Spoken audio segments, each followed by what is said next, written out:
welcome back to DSACO Up for Discussion. I'm Sarah, and we're so glad you're here.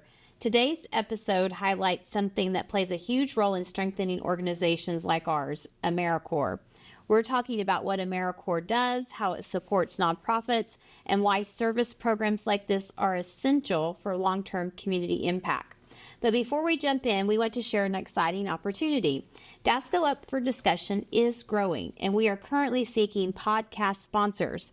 This podcast exists to spotlight stories, promote inclusion, share advocacy efforts, and educate our community about Down syndrome and the organizations that support it. If you are a business or an organization that believes in inclusion, service, and meaningful impact, we would love to partner with you. Podcast partnerships help us continue podcasting and producing impactful conversations while giving your brand visibility with a deep, engaged, and mission-driven audience. To learn more about our sponsorship opportunities, visit DSACO.org or contact us directly. Now, let's dive into today's conversation. So today we're joined by a representative from AmeriCorps. His name is Nikki Kazarouni.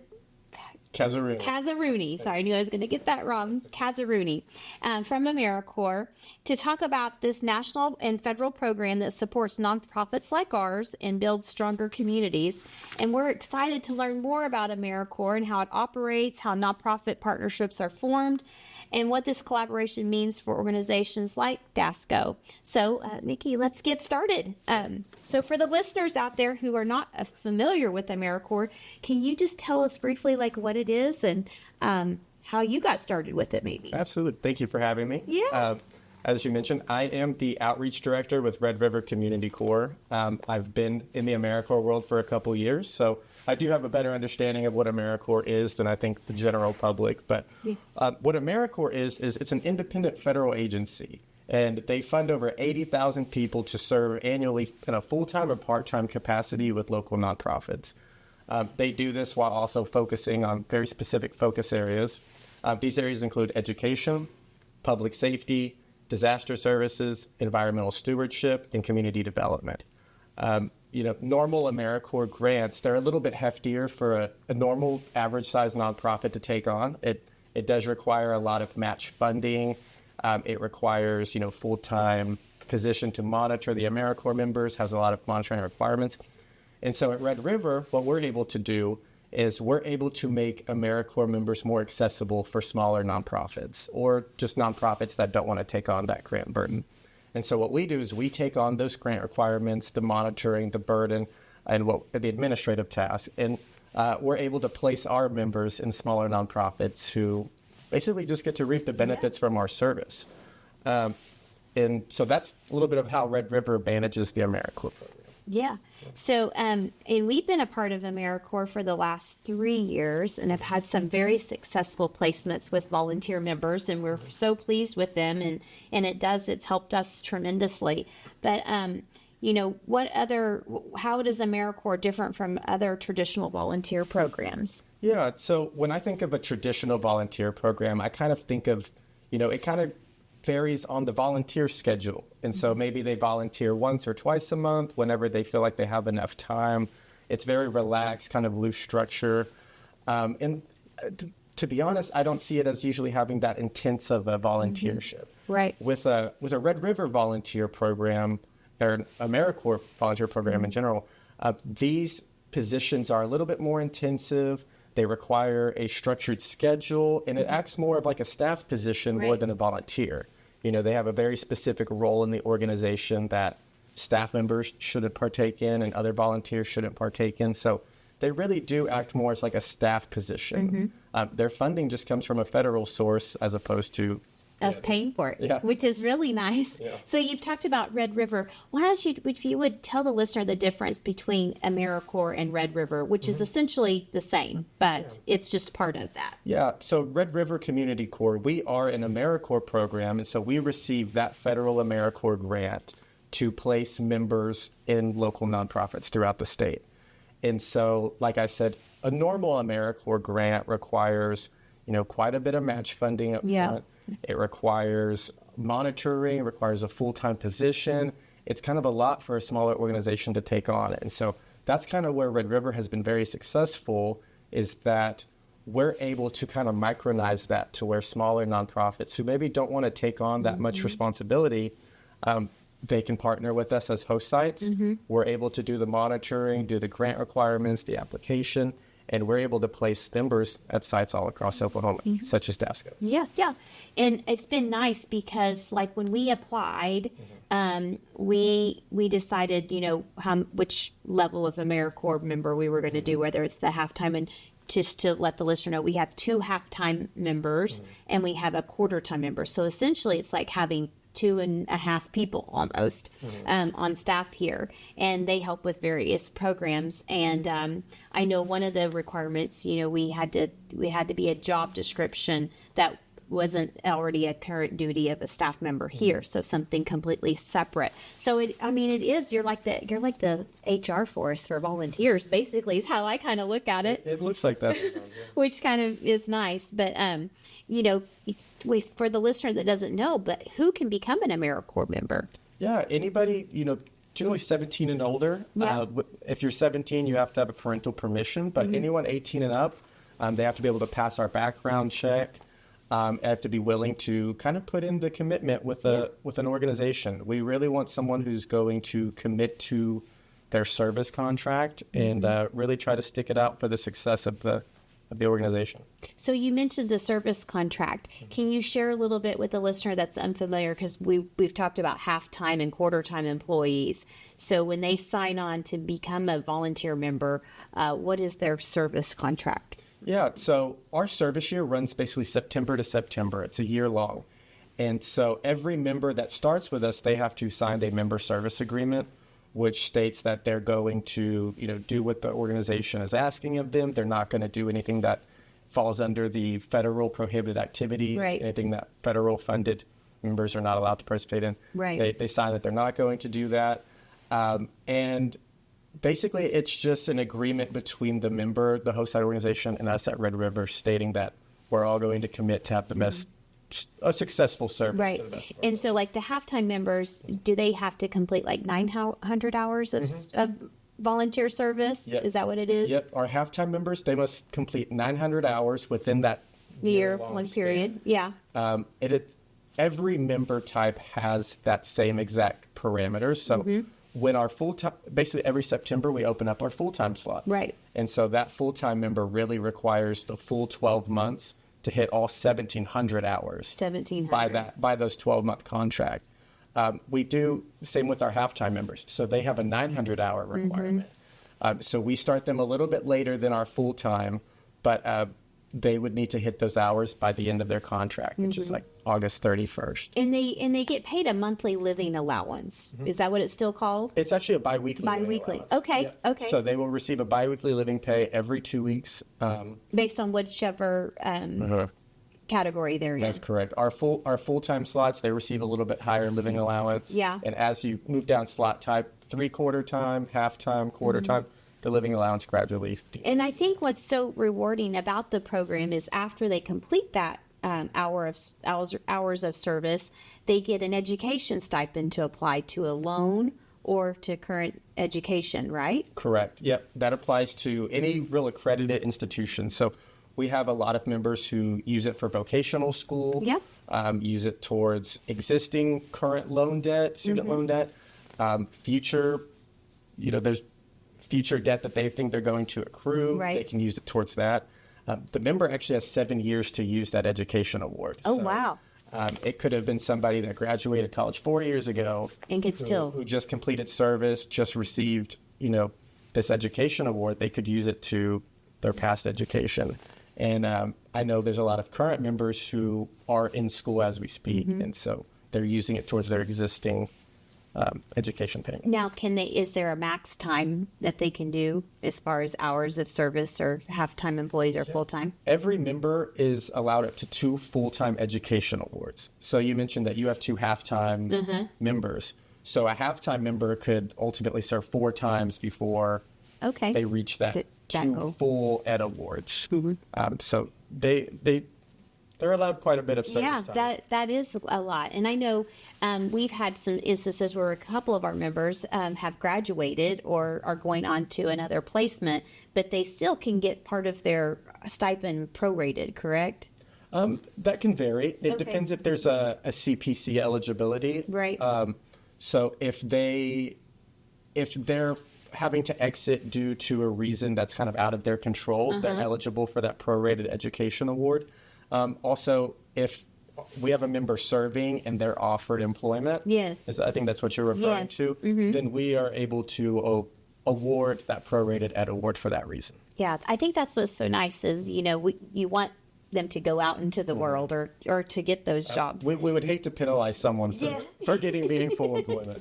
Yes, and we do have a few members that will probably be reaching that capacity here soon. So, how do you think AmeriCorps members help nonprofits kind of expand their impact? Yeah, so one thing AmeriCorps members are known for is building capacity within the organization that they're serving with. And so how they do this is they're basically allowed to spearhead a new initiative or a new program within your organization. So let's say with DSACO, you had a program idea that you wanted to expand or something you haven't tried before, and you just didn't have someone to run with it. AmeriCorps members are perfect for this because it's a new opportunity. They can be the face of this new initiative. And, once their service project has ended, you can choose to extend their service if you want them to come back. But also, whatever it is that they created stays with your organization. Right. And so one example of this could be like a database administrator. We have a lot of members who build database systems for their organization. And, once that member completes their service, maybe they don't go on to serve anymore, that database stays with the organization and they just have to, keep that existing system rolling. I think what's been great about our organization is Addie has created this podcast as an AmeriCorps member. And of course, she's developed it and produced it and, wrote all the content for it and came up with most of the ideas. And I think that's, this is something we started and we'll obviously continue to grow in this capacity. And it's definitely helped us in reaching people outside of our community and beyond, and those that, may not can attend our programs but are interested in the different topics that we've talked about. And I think that's definitely one way it's impacted us and stretched our capacity. And how are nonprofit sites selected throughout AmeriCorps? Yeah, so AmeriCorps is pretty open to all nonprofits. The real tricky part that might limit a organization from participating with AmeriCorps is what maybe they ask the member to partake in. So there's things called prohibited activities and unallowable activities. And these are things that our AmeriCorps members are not allowed to partake in due to being under a federal grant. So this usually falls along the lines of political, religious, things of that nature, or anything that benefits a for-profit. So there's a lot of times where a nonprofit and a for-profit might collaborate on something.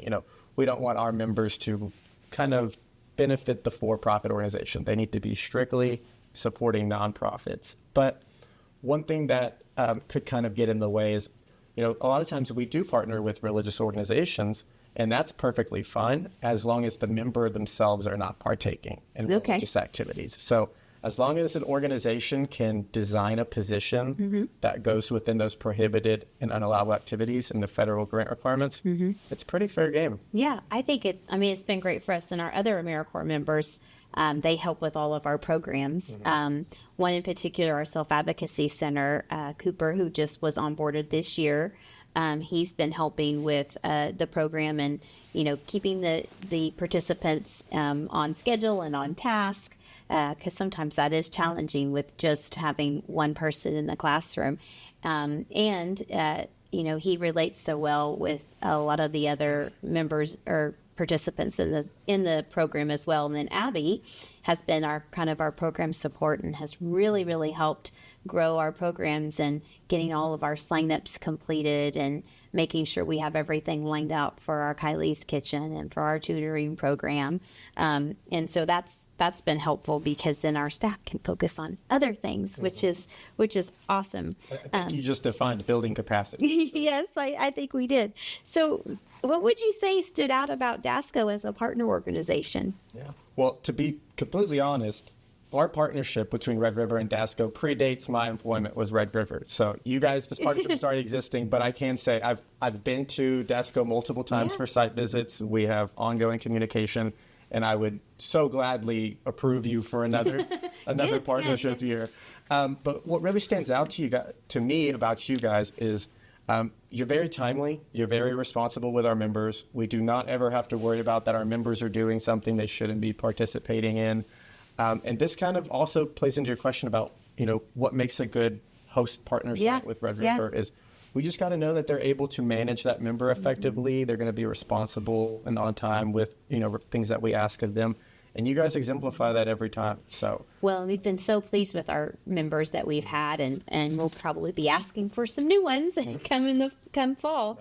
And I will just say, and they've even shared. Maybe you can tell the listener out there what kind of trainings do the members have to do, if any, throughout the year? Or do you have I know they do some get-togethers, or you guys have some things throughout the year that they participate in? Yeah, as far as member training, there's kind of two types of member training. So we have our own AmeriCorps type training. Right. So we are able to kind of instill that knowledge into the AmeriCorps member on what they can and can't do as an AmeriCorps member. We have two trainings throughout the year. We have our onboarding initial training at the beginning, and then we have our midterm training just to kind of refresh and kind of help build some, positive, or just some positive workplace professional development type things. And the other training kind of relies on the host site organization, because every member is different, every position is different that we have. It really is up to the organization to kind of spell out in that position description what they want that member to do, but also deliver the training on how they want it done. Yeah, so, and I think they kind of fell into the positions here naturally, and we kind of saw where they fit best. And like Addie doing all of our social media, and then she had the idea to go further and create this podcast, I think was great. Absolutely, and I think that is a plus for Red River, is that we allowed the host site organizations such as DSACO to recruit their own members. And so it does help that, Addie and Cooper were both very involved with DSACO. Yes. And we're able to provide them with a little bit of funding, provide them with some structure and just some benefits to be able to, keep continuing to serve your organization. We love to onboard and enroll existing volunteers because naturally they already know what to do. The community, they know what to do, they know your organization, so it's kind of a win-win for everybody. So correct me if I'm wrong, but AmeriCorps has been around since like 1994? Yep, 93, 94, that was during the Clinton administration. Yeah. But national service has been around since FDR.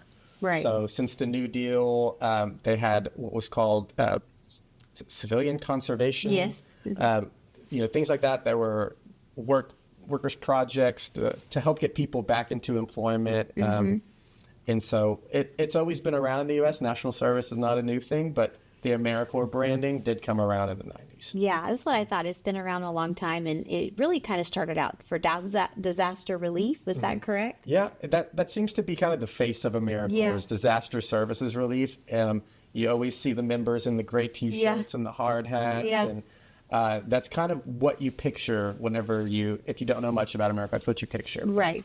I do think a lot of AmeriCorps programming does happen in the local nonprofit communities and maybe doesn't get that kind of imagery that we're used to seeing. So we're going to probably be onboarding some new AmeriCorps members in the fall. So what would you say is someone who's considering AmeriCorps service? Yeah, if you have a passion for serving your community, AmeriCorps is a great way to make a difference in your community. I think it's a great professional development, great experience. I think of it a lot as like there's a lot of differences between an AmeriCorps service and a paid internship. Yes. But I think they both do the same thing as developing a young professional, giving them experience on a resume, and showing that you know how to operate within an organization. A lot of times our members go on to get hired on by that organization. And so we love when that happens. And I think it'd be really cool if our AmeriCorps members are the future nonprofit leaders. Yeah. Because then it's just a continuous cycle. Yes, I would too. I would love that. I mean, there would be no lapse in progress around here if that was the case, which is quite refreshing. And, like you said, with Cooper and Addie, they were already aware of our community, so they were easy placements because we're pretty particular about, who's around our self-advocates and working one-on-one with them and how important that is. And they kind of, both being siblings, were a natural fit. Not a requirement that has to be one, but it was a more comforting situation to explain to families when they came, like, oh, these two are siblings. And that was nice. But that doesn't mean that that's how it has to be. I know, we've been in this program for 3-4 years now, and I will say it has been a huge blessing to us and something that has taught me a lot, and the members have definitely taught me a lot. And I would just say, thank you for choosing us. It's been really a pretty easy process. Filling out the paperwork was not that hard, and most federal grants are not like that. I will say there's a lot of red tape. But is there anything else you'd like to share with our listener out there to learn more about AmeriCorps? If you're interested in serving your community or serving with a local nonprofit in Oklahoma, just reach out to us. We're at www.rrccok.org. We can connect you with local organizations who are looking for a member, or if you are a nonprofit yourself and you're looking at hosting an organization or hosting a member, contact us. We will gladly get that process started. Yeah, I've shared with other nonprofits that are executive directors, and I said, try AmeriCorps first before you hire that position, and then maybe that would be a gradual movement into that, which is kind of nice. Word of mouth is probably our best marketing tool. But also, it can just kind of, if you have a rough idea of what you want that position to look like, an AmeriCorps member can start that process for you. Yeah. It can kind of smooth out some of the rough edges. And, once it's time to employ a full-time staff person for it, you'll already have some framework in place. So I do see it as a plus. Yeah. And, I think the best part is the education stipend that they receive at the end. That's kind of their reward to complete those hours. And our members have never had any trouble reaching their hours. They probably have more than enough in their service time here. But Nikki, we just really appreciate you coming on today and sharing more about AmeriCorps and our relationship with Red River. And hopefully we can continue our efforts with you all and helping our nonprofit. So absolutely. Thank you for having me. Yeah, thank you. What a great conversation to have. We are so incredibly grateful for the partnership with AmeriCorps provides, not just to DSACO, but to other nonprofits across the country to serve our communities. And they help organizations grow stronger systems and expand their reach and increase long-term impact. So service doesn't just fill gaps, it builds capacity, strengthens leadership, and creates sustainable change. So before we close, one more reminder. We are currently seeking sponsors, so anyone who would like to align their brand with DSACO and be a part of our advocacy and community impact, we welcome you. If your business believes in strengthening community and supporting meaningful work, this is a great opportunity to connect and with a powerful and engaged audience. So we would really love to have you be a sponsor for our podcast. So for more information, you can visit us at DSACO.org or contact us directly. And we would love to partner with you. And Addie will put those links up on the podcast, as well as Red River Community Corp's link as well, so you can learn more about becoming a volunteer member. So thank you guys. Thank you so much. And again, be sure to subscribe, share this episode, and continue supporting service-driven organizations in your community. And as always, keep advocating, keep celebrating, and keep including. We'll see you next time. Thanks. Bye.